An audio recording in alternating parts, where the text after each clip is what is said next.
Governo do Estado do Rio de Janeiro.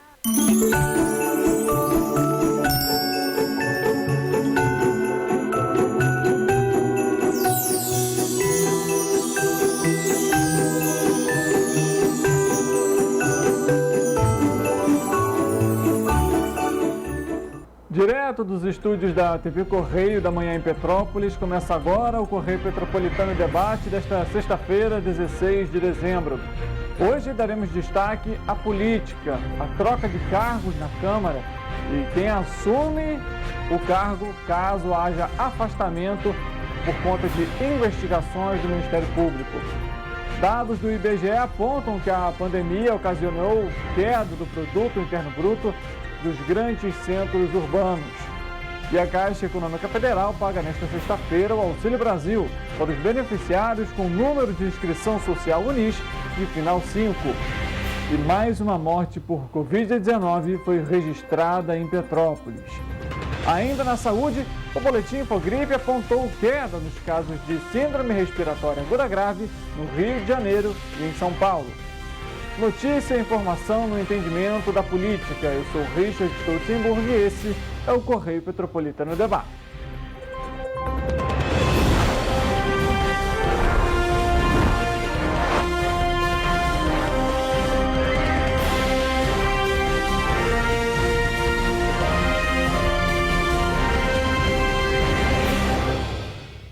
Olá, muito boa tarde para você. Mais uma edição do Correio Petropolitano Debate começando, sextou, e a gente já começa essa edição com muita informação para você que está nos acompanhando nesse momento em todas as nossas plataformas, porque acontece nesse exato momento a eleição para a mesa diretora na Câmara dos Vereadores. A nossa repórter Rafaela Cordeiro está lá acompanhando essa votação e traz para a gente um balanço do que aconteceu até o momento. E você acompanha agora. Olá, Richard, boa tarde. Hoje, na Câmara Municipal de Petrópolis, está acontecendo a votação, as eleições para a mesa diretora a partir do ano que vem. Estão sendo votados os cargos para presidente, primeiro vice-presidente, primeiro secretário, segundo vice-presidente e segundo secretário. Até o momento, os vereadores Gil Magno e Fred Procópio lançaram as candidaturas para o cargo de presidente.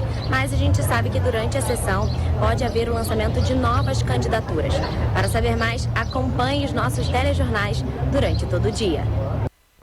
Obrigado, Rafa. Inclusive, ela acabou de me mandar aqui, a Rafa gravou esse vídeo tem pouquinho tempo, e o Fred acabou de informar que não vai mais se candidatar, então, à mesa diretora. São as atualizações que a gente vai trazendo aqui para você ao vivo durante essa votação que acontece lá na Câmara nessa sexta-feira. Agora a gente muda um pouco de assunto, porque a gente vai começar a falar sobre os impactos da pandemia nos centros urbanos. A pesquisa que foi realizada pelo IBGE, o Instituto Brasileiro de Geografia e Estatística, apontou aí que o Produto Interno Bruto teve uma queda, justamente por conta da pandemia. A gente vai acompanhar uma sonora do Luiz Antônio de Sá, que foi um dos gerentes da pesquisa, e ele fala sobre esse cenário. Os resultados do PIB dos municípios 2020 mostram que as capitais São Paulo e Rio de Janeiro, que são os dois municípios de maior valor de PIB, foram aqueles que mais perderam participação entre 2019 e 2020. Entre as demais capitais, a gente também observa esse movimento de perda de participação, tanto no contexto nacional, quanto dentro de suas respectivas unidades da federação, sendo as duas únicas exceções os municípios de Manaus e Vitória. Essa perda de participação das capitais está associada em grande medida ao contexto da pandemia de Covid-19, já que as capitais concentram a maior parte dos serviços brasileiros, as atividades de serviços, e esse grupo foi o que mais foi afetado pelas restrições de circulação de pessoas ao longo desse contexto de pandemia. Entre os maiores ganhos de participação entre 2019 e 2020, nós temos dois municípios do estado do Pará, Parauapebas e Canaã dos Carajás, que são ambos voltados para a extração de minério de ferro. Em relação à nossa série histórica, que vai de 2002 a 2020, a gente observa que mantém-se um perfil de elevada concentração econômica no âmbito municipal, já que os 25 maiores municípios brasileiros concentram mais de um terço da economia nacional, e os 100 maiores municípios representam mais de 50% da economia nacional. Porém, ao longo desse período, de 2002 a 2020, a gente observa uma tendência à desconcentração econômica com a perda de participação dos maiores municípios. Por fim, em relação ao PIB per capita, o maior valor em 2020 foi registrado para o município, novamente, de Canaã dos Carajás, o município paraense, voltado para a extração de minério de ferro. E entre as capitais, o maior PIB per capita foi do município de Brasília e o menor foi de Salvador. Tá, e a gente vê que, né, de fato, a pandemia ainda trazendo alguns impactos para os municípios, enfim, para os estados e, lógico, para a população de modo geral. Informação chegou agora, fresquinha para a gente aqui ao vivo. A nossa repórter Rafaela Cordeiro acabou de informar que Júnior Coruja, que se candidatou à mesa diretora, ganhou, então ele assume então a presidência da mesa diretora da Câmara Municipal de Petrópolis. Quem concorreu com ele foi o Gil Magno. Atualização aqui então sobre o tema que a gente comentou agora. Bom, e a gente, já que abordou a pandemia, vamos trazer então os dados do Boletim Infogripe, que é divulgado semanalmente pela Fundação Oswaldo Cruz, que apontou aí tendência de queda nos casos de síndrome respiratória aguda grave nos estados do Rio de Janeiro e de São Paulo. Divulgado nesta sexta-feira, o novo boletim Infogripe Fiocruz indica que a desaceleração na curva nacional é reflexo da queda de casos de síndrome respiratória aguda grave nos estados do Rio de Janeiro e São Paulo. No restante do país, o sinal ainda é de crescimento. O estudo segue apontando para um aumento de casos de síndrome respiratória aguda grave positivos para SARS-CoV-2, Covid-19, entre a população adulta em estados de todas as regiões do país. Referente à semana epidemiológica 49, que compreende o período de 4 a 10 de dezembro. A análise tem como base os dados inseridos no Sistema de Informação de Vigilância Epidemiológica da gripe, até o dia 12 de dezembro. O boletim mostra crescimento na tendência de longo prazo e estabilidade na de curto prazo. Nas últimas 4 semanas epidemiológicas, a prevalência entre os casos como resultado positivo para vírus respiratórios foi de 1,2% para a influenza A, 0,5% para vírus sincicial respiratório e 94,8% para a Covid-19. Entre os óbitos, a presença destes mesmos vírus entre os positivos foi de 1,2% para a influenza A, 0,5% para VSR e 94,8% para a Covid-19. Tá, e a gente vê então esses dados, as análises que são feitas semanalmente pela Fundação Oswaldo Cruz por meio do boletim Infogripe.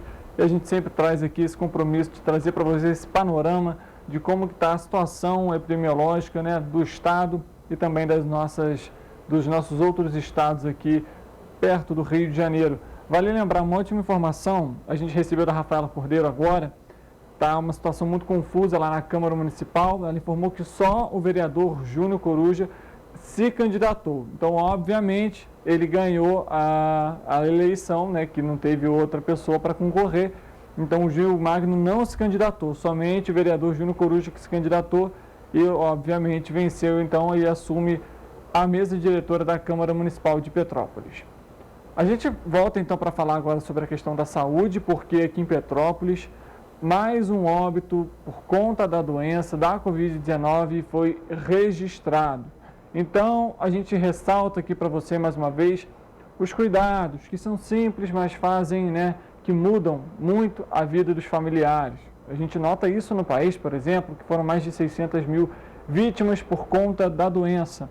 Uso de máscaras, principalmente em locais de pouca ventilação e no transporte público. E, lógico, além disso, uso do álcool em gel sempre que possível, lave sempre as mãos com água e sabão, são algumas das medidas. Outra informação para você, a Prefeitura de Pati de Alferes realiza nesta sexta-feira o pagamento do 13º salário. Para você, servidor, fique atento aí à sua conta bancária, viu? E já que falamos sobre a questão do pagamento, a Caixa Econômica Federal paga nesta sexta-feira também o Auxílio Brasil para os beneficiários com o número de inscrição social UNIS, de final 5. Além disso, o Auxílio Gás também será pago neste mês. A Caixa Econômica Federal paga hoje, dia 16, a parcela de dezembro do Auxílio Brasil aos beneficiários com número de inscrição social NIS, final 5. É a quinta parcela com o valor mínimo de R$ 600, que vai vigorar até este mês de dezembro, conforme emenda constitucional promulgada em julho pelo Congresso Nacional. A menos que uma nova proposta de emenda à Constituição seja aprovada, o valor mínimo do Auxílio Brasil volta a R$ 400 já em janeiro. No último dia 7, o Senado aprovou a PEC da transição, que prevê 145 bilhões no teto federal de gastos nos próximos 2 anos, que permitiriam a manutenção do valor de R$ 600, além do pagamento de R$ 150 extras a famílias com crianças de até 6 anos. O programa deve voltar a se chamar Bolsa Família. A emenda constitucional aprovada em julho liberou a inclusão de 2,2 milhões de famílias no Auxílio Brasil. Com isso, o total de beneficiários subiu para 20,2 milhões neste semestre. Tradicionalmente, as datas do Auxílio Brasil seguem o modelo do Bolsa Família, que pagava nos 10 últimos dias úteis do mês. O beneficiário pode consultar informações sobre as datas de pagamento, valor do benefício e composição das parcelas em 2 aplicativos: Auxílio Brasil, desenvolvido para o Programa Social, e o Caixa Tem, usado para acompanhar as contas poupança digitais do banco. Ambos estão disponíveis tanto para Android quanto para iOS, viu?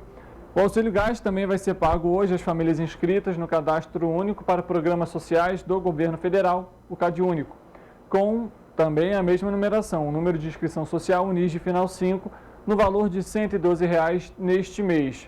O benefício segue, obviamente, o calendário do Auxílio Brasil. Com duração prevista de 5 anos, o programa vai beneficiar 5,5 milhões de famílias até o fim de 2026. O benefício, que equivalia a 50% do preço médio do botijão de 13 quilos nos últimos 6 meses, foi retomado em agosto com o valor de 100% do preço médio, o que equivale então a esses R$ 112 em outubro. O aumento vai vigorar até este mês, conforme a emenda constitucional promulgada pelo Congresso, a menos que outra proposta de emenda à Constituição da transição seja aprovada. Pago a cada 2 meses, o Auxílio Gás originalmente tinha um orçamento de R$ 1,9 bilhão para este ano, mas a verba subiu para R$ 2,950 bilhões após essa PEC que foi aprovada.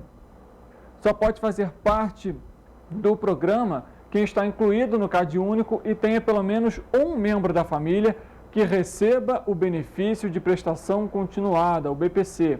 A lei que criou o programa definiu que a mulher responsável pela família também terá preferência, assim como as mulheres vítimas de violência doméstica. Mudando de assunto, uma informação importante para você que nos acompanha. Por problemas técnicos da operadora telefônica, o telefone do serviço de ambulância 192 em Nova Friburgo não está funcionando. Para que a população não fique sem o canal de comunicação de urgência, a Prefeitura disponibilizou um telefone temporário que também possui recurso para ligação pelo WhatsApp. Anote o número de telefone, muito importante, viu? O DDD é 22 e o telefone é o seguinte: 99974 3119. Eu vou repetir para você. O DDD 22 e o telefone é o seguinte: 99974 3119. Problemas técnicos no número 192 do SAMU, então anote esse telefone para caso ocorra alguma ocorrência. E com a chegada do fim do ano, não só o petropolitano, mas toda a população já se preocupa com a conta bancária. São presentes, viagens, ceias de Natal, Réveillon, e que trazem, lógico, preocupação e que assustam o bolso da população. É o momento de relembrar que o ano passou e se preparar para o próximo, mas é claro, fica aquela orientação para você, evitando se endividar. A alimentação tem sido um dos maiores pesos para as finanças do carioca, por exemplo. Segundo o Departamento Intersindical de Estatística e Estudos Socioeconômicos, o DIEESE, a cesta básica na cidade do Rio, por exemplo, é a 4ª mais cara entre as capitais do país, custando em média R$ 749,25. O carioca tem que investir na mesa do almoço 66% do salário mínimo, o que é equivalente a 136 horas de trabalho, para você ver como que é caro, né? A gente vê aí a questão da inflação, preço daqui, dali, taxa de juros, acaba impactando, lógico, nos preços dos produtos, na hora que você vai pagar lá, na hora de fazer sua compra no mercado. E não é diferente com a chegada do fim do ano. Por isso é necessário pesquisar bastante, verificar na internet os panfletos daqui, panfleto do outro no supermercado. Assim a gente vai equilibrando, porque às vezes aquele supermercado que tem, sei lá, o panetone mais barato, no outro ele está mais caro, no entanto, no Chester, nesse daqui está mais barato, no outro está mais caro, então não tem jeito. Tem que andar, tem que pesquisar, perder um tempinho ali para fazer uma ceia de Natal bacana, sem gastar muito.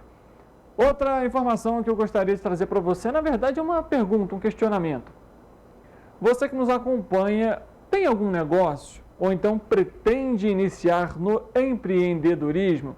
Bom, eu faço essa pergunta porque dados do Instituto Brasileiro de Geografia e Estatística apontaram que mais de 70% das empresas, principalmente industriais, com mais de 100 funcionários, precisaram inovar.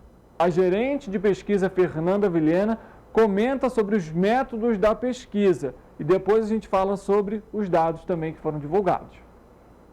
A pesquisa de inovação semestral, Pintec Semestral, é uma nova investigação realizada pelo IBGE em parceria com a Agência Brasileira de Desenvolvimento Industrial, a BDI, e a Universidade Federal do Rio de Janeiro, UFRJ.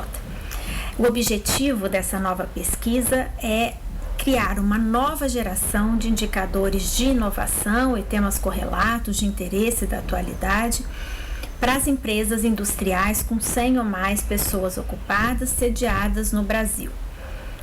É importante destacar que essa nova pesquisa, a Pintec Semestral, tem no seu nome a marca da pesquisa de inovação que o IBGE realiza desde o início dos anos 2000, a Pintec, que é realizada de forma trienal e já conta com 7 edições publicadas. Essas duas pesquisas, a semestral e a trienal, tratam do mesmo tema, a inovação, porém elas têm âmbitos distintos, metodologias diferenciadas e remetem a edições distintas da principal referência conceitual que as rege, o Manual de Oslo. Portanto, elas não devem ser comparadas. Para que os usuários façam um bom uso da pesquisa, é importante compreender a diferença entre a periodicidade e o período de referência da Pintec Semestral. A sua periodicidade é semestral, portanto, ela vai a campo coletar informações no primeiro semestre e no segundo semestre de cada ano. No primeiro semestre, sempre serão coletadas informações que permitam a construção de indicadores temáticos de temas rotativos, como, por exemplo, novas tecnologias digitais avançadas ou sustentabilidade.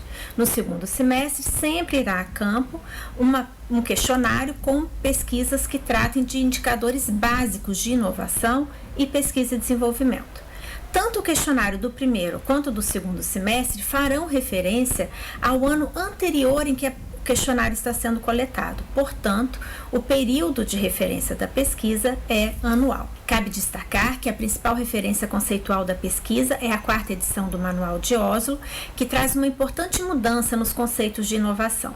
Agora, nós trataremos de inovação como sendo inovação de produto e inovação de processo de negócios. Essa nova inovação, processo de negócios, inclui as antigas inovações de processo, organizacional e marketing.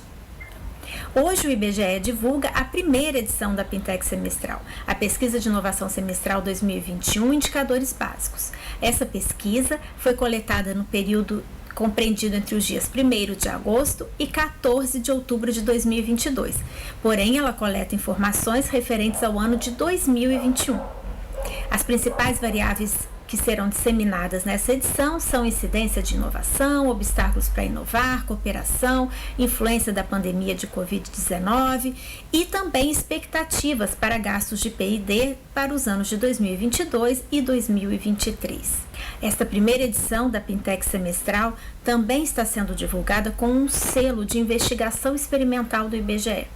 Isso porque a sua metodologia ainda está em processo de maturação, o que nos faz indicar que os seus resultados sejam utilizados com cautela pelos usuários.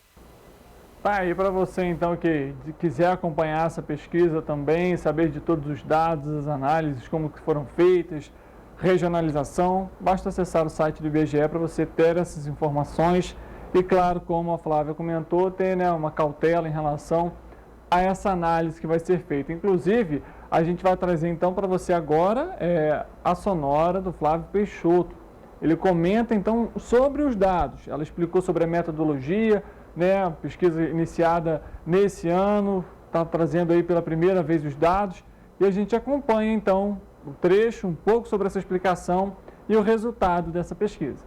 Pesquisa de inovação semestral, Pintec semestral, mostra que no ano de 2021, 70,5% das empresas das indústrias extrativas e de transformação, com 100 ou mais pessoas ocupadas, introduziram um novo produto ou substancialmente aprimorado ou implementaram um novo processo de negócios ou substancialmente aprimorado. São as grandes empresas com 500 ou mais pessoas ocupadas que são relativamente mais inovadoras, onde 76,7% das empresas introduziram pelo menos um produto ou um processo novo ou aprimorado no ano de 2021. Das empresas inovadoras, 50,5% foi inovadora em produto neste mesmo ano. Na sua maior parte dos produtos inovadores, esses produtos foram novos somente para a empresa, onde 65,6% disseram que os produtos novos foram novos somente para as empresas. No caso das inovações de processo, né, de negócio, 57,9% das empresas, né, disseram que implementaram, né, pelo menos um processo, né, de negócio novo ou aprimorado no ano de 2021. Para desenvolver as suas atividades inovativas, 33,9% realizaram algum tipo de dispêndio em pesquisa e desenvolvimento neste mesmo ano. E foram as grandes empresas com 500 ou mais pessoas ocupadas que foram, né, responsáveis por 56,3% desse dispêndio em pesquisa e desenvolvimento. Muitas empresas não inovam sozinhas. Em geral, elas realizam cooperação. Então, nós vimos que no ano de 2021, 41,7% das empresas realizaram algum tipo de cooperação, sendo a cooperação com os fornecedores a mais frequente, onde 35,3% das empresas cooperaram com os seus fornecedores. Muitas empresas enfrentam obstáculos, né, para inovar. Neste caso, em 2021, 59,1% das empresas, né, disseram que enfrentaram algum tipo de dificuldade.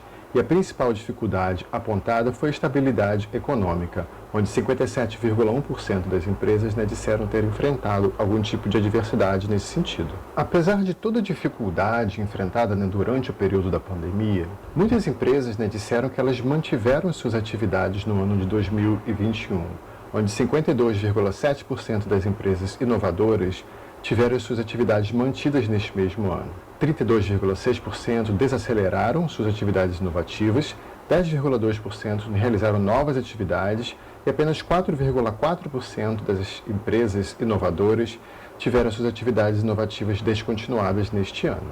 Interessante, né, mostrar que o setor farmacoquímico e farmacêutico, né, foi um setor onde 85,7% das atividades foram mantidas neste ano. Buscamos saber também como é a expectativa para os gastos de pesquisa e desenvolvimento no ano de 2022 em comparação, né, com o ano de 2021.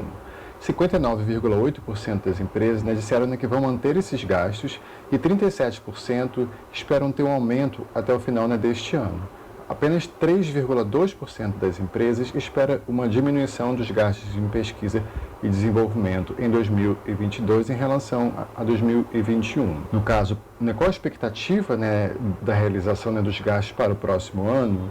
58,4%, né, disseram que esperam um aumento dos gastos em P&D para 2023, ao passo que 41,4% esperam manter o mesmo nível, né, de gastos em 2023 em relação ao ano de 2022. Apenas 0,2%, né, disseram que esperam uma diminuição.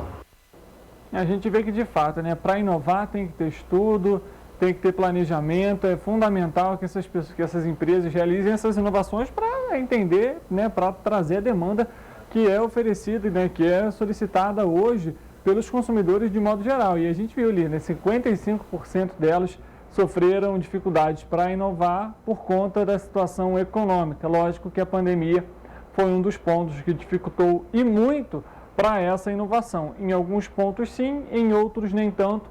A gente sabe que a tecnologia, né, o mundo digital hoje ampliou as portas aí das empresas, então você que ainda não realizou um investimento ou que procura, quer fazer o primeiro negócio, fique atento a essas questões. E é claro, aquele ditado que inclusive a gente escuta muito, quem não é visto não é lembrado. Então é preciso ter divulgação e, claro, estar atento a todas as informações em relação ao setor em que você atua. Vamos trazer uma outra informação agora para Petrópolis, o assunto, porque os moradores do Brejal, no distrito da Posse, aqui na cidade, estão cada vez mais desapontados e preocupados com o descaso com as estradas da região. As vias que são de terra apresentam muitos buracos, principalmente quando chove, e esses buracos se transformam em poços de lama. A via também é muito estreita e os carros já têm dificuldade em transitar pela região, o que piora ainda mais para os caminhões que levam os produtos à cidade. A gente sabe que é uma região de produtos orgânicos, de produtos, né, de frutas, verduras, legumes, enfim. A denúncia conta com que todas as estradas do Brejal se encontram no mesmo estado, com pouca preservação. Os moradores da região contam que já se sentem abandonados e isso tem tempo. Com a chuva forte que teve essa semana, inclusive na última terça-feira, diversos pontos foram afetados em regiões aqui da cidade. E mais uma vez, óbvio, as estradas do Brejal também foram impactadas. E aí a gente sabe, né? Esse é um tema que já é antigo aqui. A gente comenta sobre as estradas do Brejal, não é a primeira vez. Inclusive fizemos matéria até pouco tempo sobre um outro assunto também em relação à quantidade de moscas lá na região. Os moradores informam que a prefeitura enviaria alguém da vigilância para acompanhar, enfim, mas fica naquele promete e nada é feito. E assim está sendo com as estradas, infelizmente. Mas é aquilo, a gente sempre vai continuar cobrando enquanto esse trabalho não for realizado. E a Secretaria Municipal de Saúde de Teresópolis divulgou o resultado do exame microbiológico da qualidade da água, que foi realizado na última segunda-feira em 13 fontes da cidade. Pelas amostras coletadas e analisadas pelo Laboratório Bacteriológico de Análise de Água para o Consumo Humano, que é da Secretaria Municipal de Saúde, as fontes Amélia, Brama, Granja Guarani, Taumaturgo e Tijuca estão impróprias para o consumo. Como a água pode sofrer variações de potabilidade devido a alterações climáticas do ambiente e do entorno onde as fontes se localizam, os usuários são orientados a sempre ferver ou filtrar e clorar a água antes de ser consumida. Sendo assim, após a filtração, deve ser acionados 2 gotas de hipoclorito de sódio, ou seja, a água sanitária. E esse nível é para cada 1 litro de água, tá bem? Depois, espera-se 30 minutos antes de se utilizar. O procedimento atende a Portaria 2.914 de 2011 do Ministério da Saúde, que dispõe sobre o controle e a vigilância da qualidade da água para o consumo e também o seu padrão de potabilidade. Vamos então às fontes que estão próprias para o consumo. São elas: Fonte de Saúde, a Fonte 7 Tanques, Fonte Judite, Fonte Santa Ângela, a Fonte Alexandre Fleming e a Fonte Santa e a Fonte São Sebastião. A gente repete então para você as fontes que estão impróprias. As fontes impróprias são as seguintes: Fonte Granja Guarani, Fonte Amélia, Fonte Taumaturgo, a Fonte Brama e a Fonte Tijuca. Durante a análise, a Fonte Perpétuo ficou sem água, está sem água, então não foi feito esse estudo. Uma última informação antes do intervalo: a Prefeitura de Três Rios, por meio da Secretaria de Saúde e Defesa Civil, entregou ontem, quinta-feira, a reforma da Unidade Básica de Saúde, a UBS, da Eurídice Teixeira, no bairro de Jaqueira. A unidade que presta os serviços de saúde estava em obras desde agosto, enfim, e atende aí cerca de 3.500 moradores. E agora vai contar com essa nova estrutura que vai permitir uma qualidade aí no atendimento para os pacientes na rotina do trabalho dos servidores. Na unidade são oferecidos alguns serviços, como assistência médica e odontológica, o acompanhamento de mães e bebês logo após a alta da maternidade, vacinação, acompanhamento nutricional e reabilitação, além de fisioterapia e outras visitas domiciliares que são feitas pelos agentes de saúde. Antes da gente fazer o intervalo, temos uma mensagem carinhosa para você que está nos acompanhando. O Natal está chegando, assim como o Réveillon, e a TV Correio da Manhã preparou um vídeo especial para desejar boas festas para você.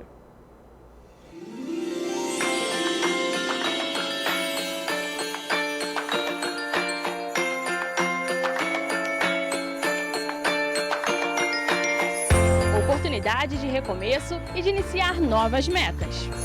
As celebrações nos fazem lembrar dos momentos vividos durante o ano e tudo aquilo que desejamos para este novo que está por vir. As festas de fim de ano nos fazem lembrar que não importa quão difícil foi o período ou quanto ele demorou a passar, sempre há uma oportunidade de recomeço. Tempo de aproveitar e agradecer por tudo que foi conquistado.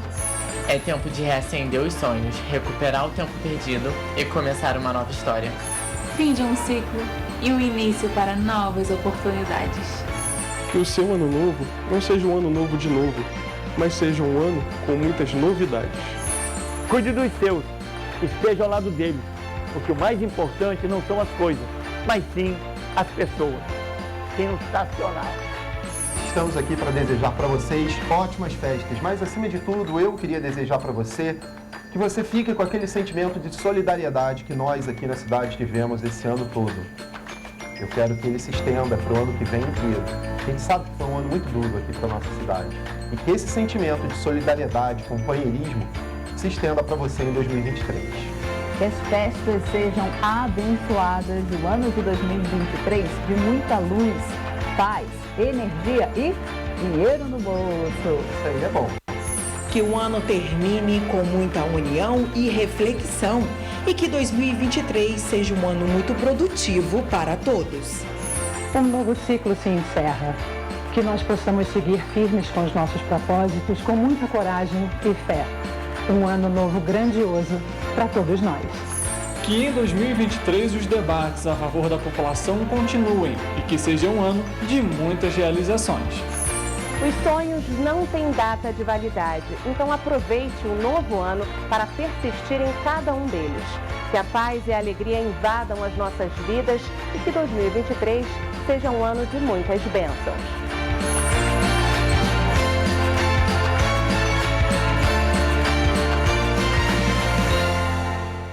Tá aí a mensagem mais que especial feita aqui pela equipe da TV Correio da Manhã, mostrando um pouquinho dos bastidores e de todos que realizam um trabalho sério para que você possa estar em casa nos acompanhando nesse momento. São diversos profissionais que atuam diariamente, sempre com um compromisso, com o objetivo de trazer a verdade, o interesse público para você que nos acompanha. Assim a gente fica com o nosso recado para você. Aqui, antes do intervalo, recebemos mais uma informação importante. A eleição para a mesa diretora na Câmara Municipal terminou e a gente tem aqui o resultado, então, de todos eles. Vamos lá. A definição dos votos. Júnior Coruja, do PSD, foi eleito com 14 votos, se candidatou sozinho à presidência da mesa e foi eleito, então, aí com 14 votos. O primeiro vice-presidente, é Fred Procópio, do PL, foi eleito também com 14 votos, pois concorreu sozinho. O segundo vice-presidente é o Otávio Sampaio, do PSL, foi eleito com 13 votos, também concorreu sozinho. O primeiro secretário, no caso, secretária é a Gilda Beatriz, do PSD, foi eleita com 8 votos, concorreu contra o vereador Mauro Peralta. E o segundo secretário, Domingos Galante, protetor do PSC, foi eleito com 13 votos, também concorreu sozinho. Obrigado, inclusive, a Rafaela Cordeiro e a nossa produção pela atualização das informações. A gente faz um rápido intervalo, volta daqui a pouco para trazer mais a questão sobre a política, inclusive envolvendo um dos vereadores que foi eleito agora para a mesa diretora. A gente volta já.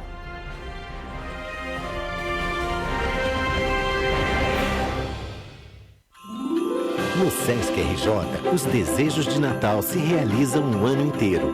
Lazer, bem-estar, cultura, educação e assistência para quem mais precisa. Vem viver essa magia. Natal Sesc, uma festa de luz e música para toda a família. Com caravana Sesc, cantata, decoração natalina e muito mais. Confira a programação da sua cidade. Rio de Janeiro, atração o ano inteiro. Tem descanso, tem folia, noite e dia, alegria, sol e praia, diversão. No prato ou copo, a festa, o bar, museu ou bloco. Show, cultura, história, gravado na memória e no seu coração. Rio de Janeiro, vem se apaixonar.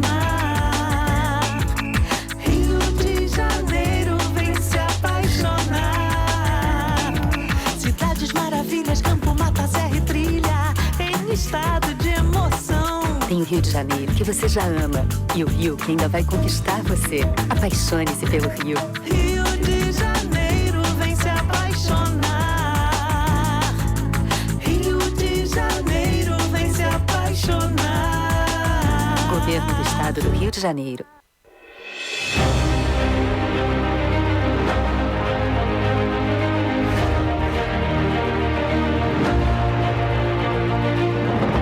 Não é jornalismo de direita, é jornalismo direito. Correio Petropolitano. Tudo que seu jornal não deveria ter deixado de ser. Todos os dias, em uma banca perto de você.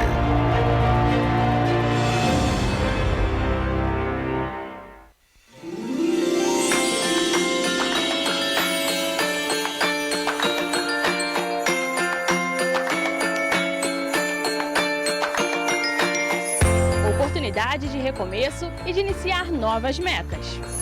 As celebrações nos fazem lembrar dos momentos vividos durante o ano e tudo aquilo que desejamos para este novo que está por vir. As festas de fim de ano nos fazem lembrar que não importa quão difícil foi o período ou quanto ele demorou a passar, sempre há uma oportunidade de recomeço. Tempo de aproveitar e agradecer por tudo que foi conquistado. É tempo de reacender os sonhos, recuperar o tempo perdido e começar uma nova história. Fim de um ciclo e o início para novas oportunidades. Que o seu ano novo não seja um ano novo de novo, mas seja um ano com muitas novidades. Cuide dos seus, esteja ao lado deles, porque o mais importante não são as coisas, mas sim as pessoas. Sensacional! Estamos aqui para desejar para vocês ótimas festas, mas acima de tudo eu queria desejar para você que você fique com aquele sentimento de solidariedade que nós aqui na cidade tivemos esse ano todo. Eu quero que ele se estenda para o ano que vem inteiro. A gente sabe que foi um ano muito duro aqui para a nossa cidade. E que esse sentimento de solidariedade, companheirismo, se estenda para você em 2023. Que as festas sejam abençoadas e o ano de 2023 de muita luz, paz, energia e dinheiro no bolso. Isso aí é bom. Que o ano termine com muita união e reflexão e que 2023 seja um ano muito produtivo para todos. Um novo ciclo se encerra. Que nós possamos seguir firmes com os nossos propósitos, com muita coragem e fé. Um ano novo grandioso para todos nós. Que em 2023 os debates a favor da população continuem e que seja um ano de muitas realizações. Os sonhos não têm data de validade, então aproveite o novo ano para persistir em cada um deles. Que a paz e a alegria invadam as nossas vidas e que 2023 seja um ano de muitas bênçãos.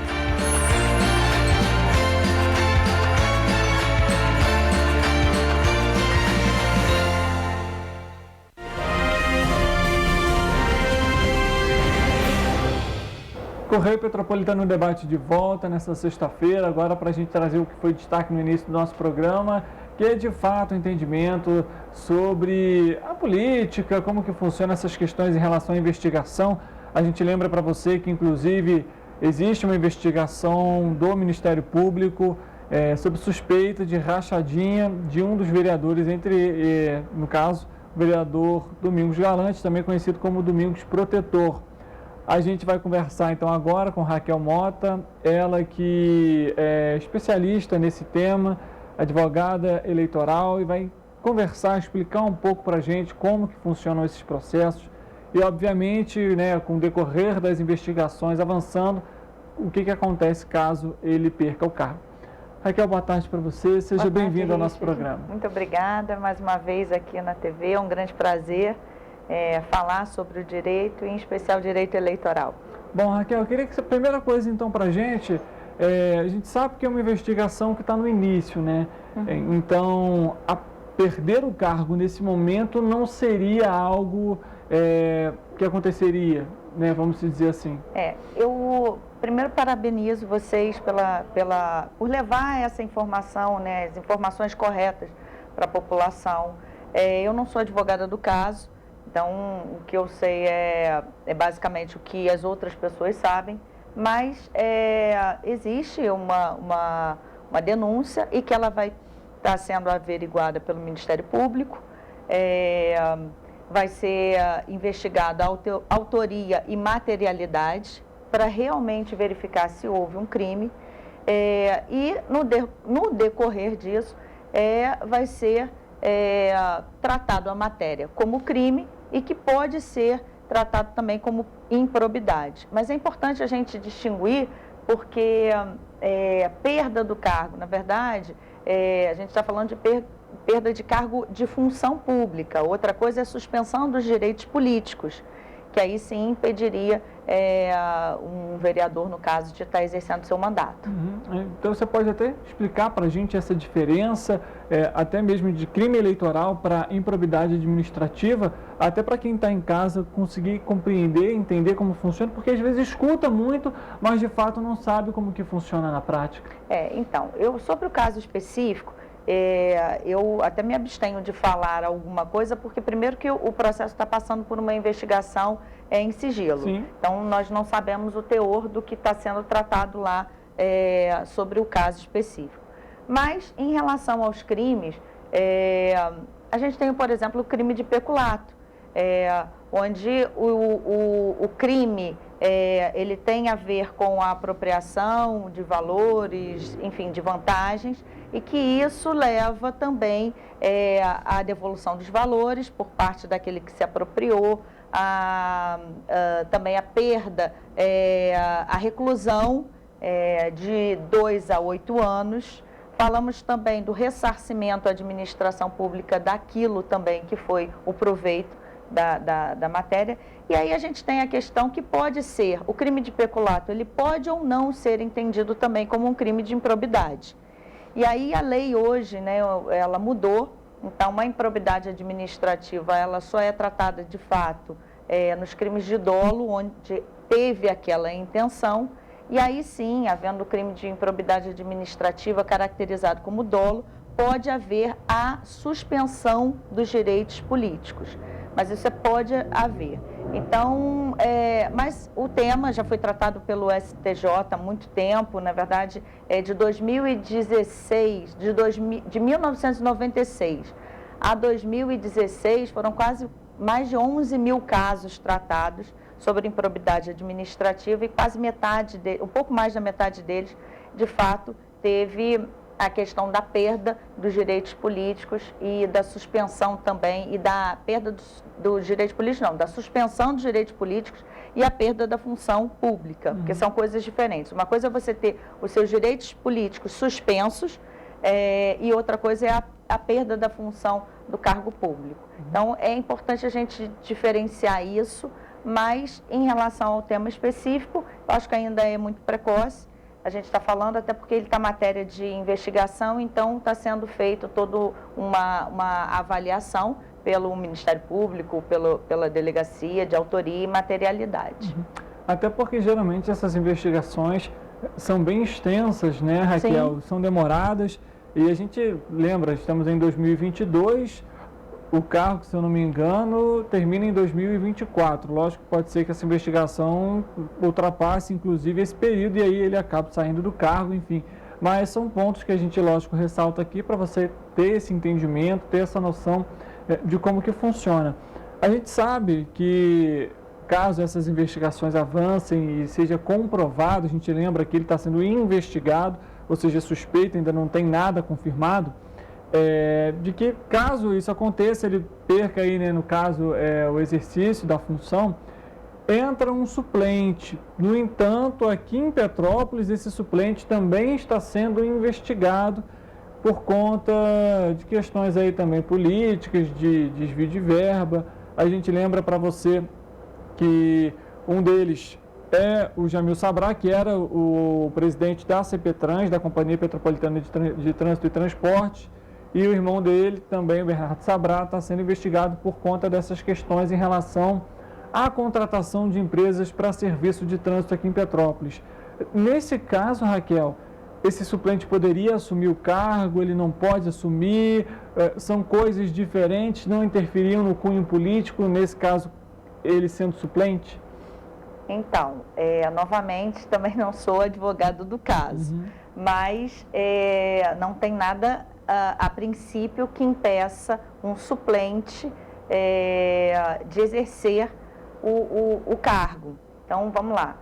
Nós estávamos falando de um caso específico, de um escolhido para a mesa da Câmara. E esse suplente, me parece que teve um processo, e no qual foi, eu não sei se foi afastado, então eu não posso me referir à questão da função pública. Mas como suplente, ele foi diplomado e, a princípio, não há nada que impeça de exercer os seus direitos políticos, a não ser que ele tenha os seus direitos políticos suspensos.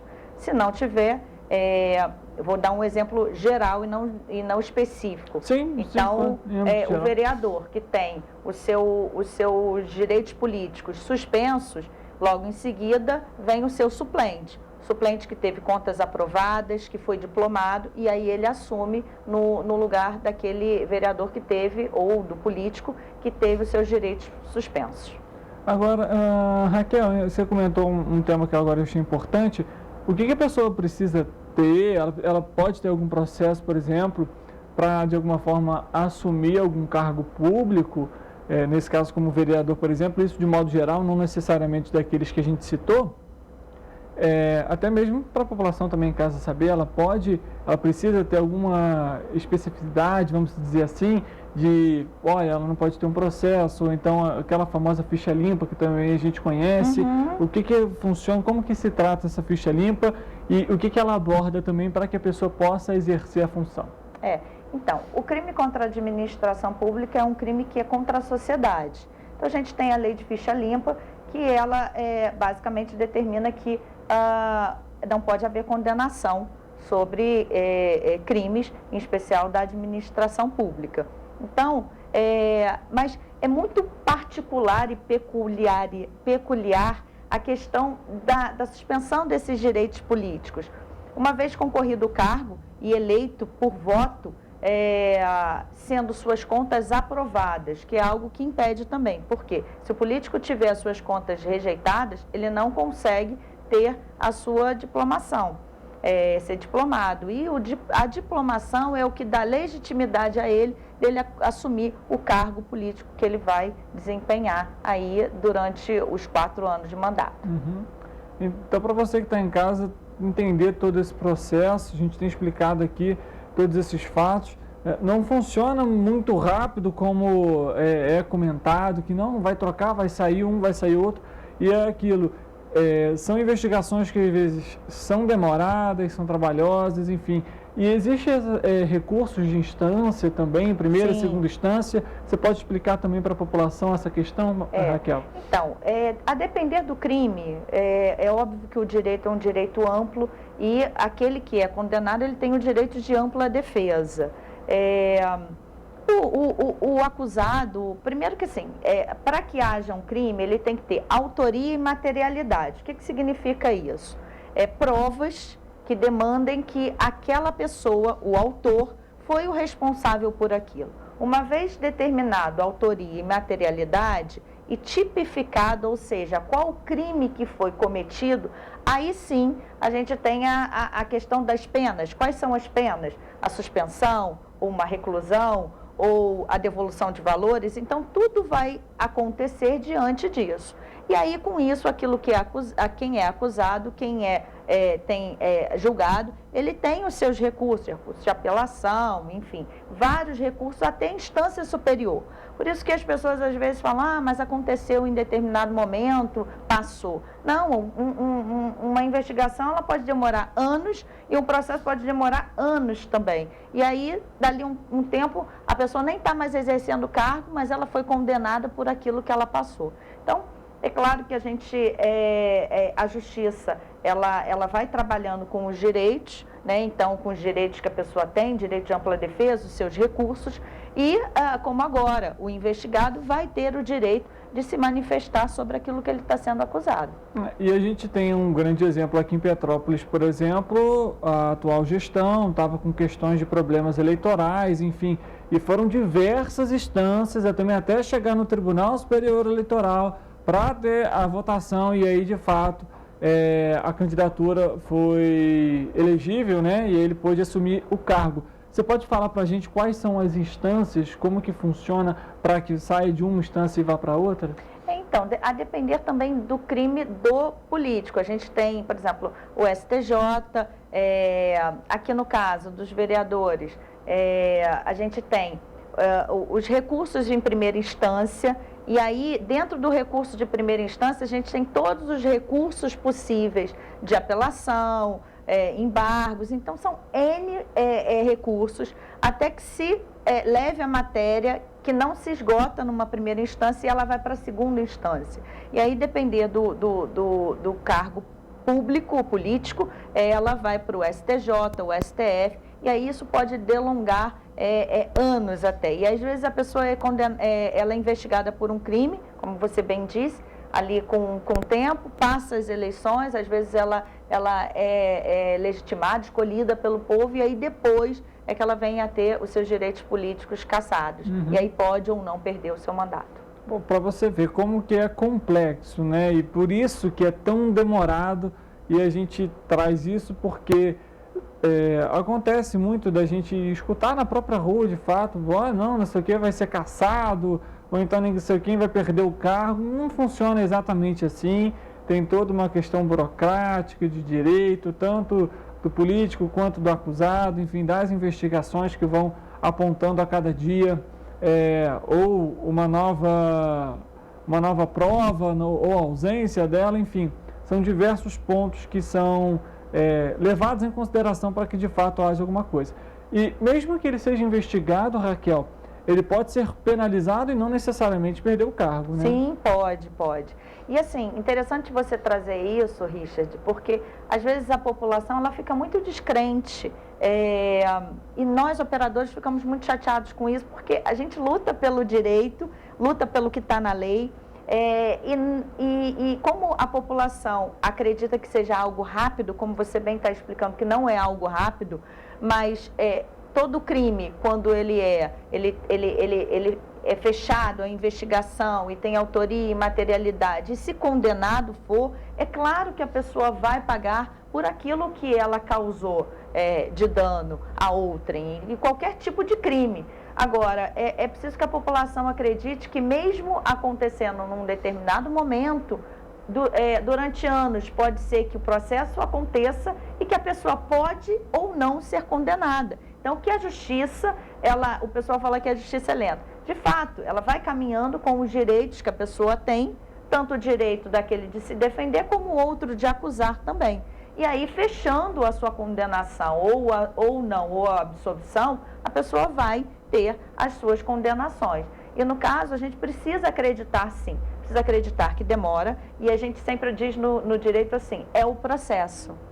Temos que passar pelo processo. É o processo que o direito no Brasil ele tem vários recursos, enfim, temos instâncias também, mas as coisas acontecem. Não há crime que realmente passe impune. Vai demorar às vezes, dependendo do caso, mas a gente vai achar uma solução. Agora, pode ser que em liminar também aconteça do juiz conceder uma liminar e ter que, de repente, afastar um político ou não para que as coisas possam ser melhor investigadas. E aí as coisas acabam sendo mais rápidas, tá? Mais rápidas, um afastamento. Mas isso não quer dizer que, até porque hoje a lei mudou, Então, você tem a questão mesmo do dolo, da intenção, que tem que ser fechado. Então, assim, são situações no direito em que ela demanda essa questão da possibilidade do réu se defender, mas que não é algo que a gente acredita assim, não devemos acreditar no direito. Devemos acreditar, sim, que as coisas não passem impune e não passarão. Raquel, a gente está chegando aqui ao fim do nosso programa. Talvez algum outro ponto importante que a gente não tenha debatido e que seja necessário a gente trazer aqui para o debate, para a população?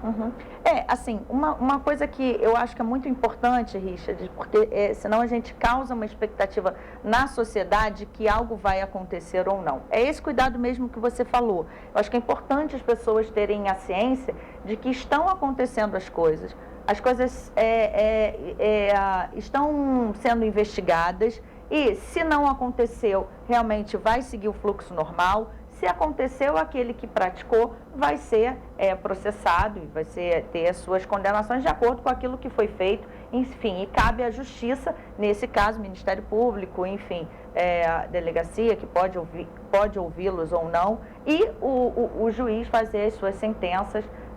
Mas também cabe aos réus fazer as suas defesas. Mas, como você muito sabiamente colocou, é um processo, é demorado, mas as coisas de fato acontecem sim. Perfeito. Raquel, obrigado pela presença, agradeço, muito obrigada. Pelos esclarecimentos. A gente sabe que, de fato, a população às vezes fica meio eufórica, claro, principalmente com essas questões envolvendo a política, principalmente municipal, né, que a gente acompanha mais de perto, sim, tem aquela vivência, às vezes conhece aquele vereador.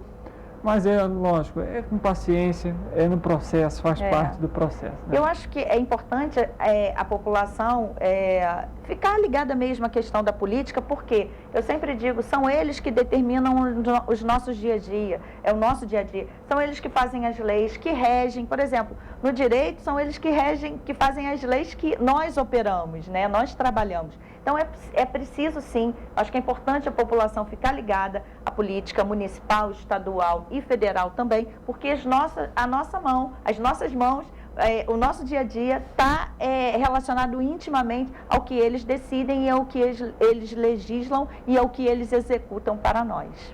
Perfeito. É exatamente isso, viu? Então, você que está em casa, votou, cobre, fique ali no pé de fato, acompanhe o noticiário, acompanhe as investigações, mesmo que você entre no site, por exemplo, do Ministério Público para acompanhar como que está o andamento do processo. Em alguns casos você consegue fazer isso, em outros, como por exemplo esse que a gente comentou aqui no programa, ele é uma investigação sigilosa, então você não tem essas informações, você sabe que ela está acontecendo, mas não sabe exatamente a que ponto. Mas fique atento. Fique de olho, é muito importante que a população tenha essa consciência de fiscalização, de fato exercer aquele poder de voto. Me causa muita preocupação quando uma pessoa fala, olha, eu não gosto de política. Tudo bem, eu entendo que às vezes é chato, são termos muito técnicos, que de fato alguns políticos não ajudam para que a população tenha interesse no caso, mas é fundamental para que os direitos sejam garantidos, que a gente possa de fato acompanhar e cobrar essas ações, que a população também faça o seu papel, que nesse caso é acompanhar. Assim, a gente termina o programa de hoje. Um bom fim de semana para você. Segunda-feira, nosso encontro marcado, à 13h, é claro, eu conto com a sua presença. Até lá!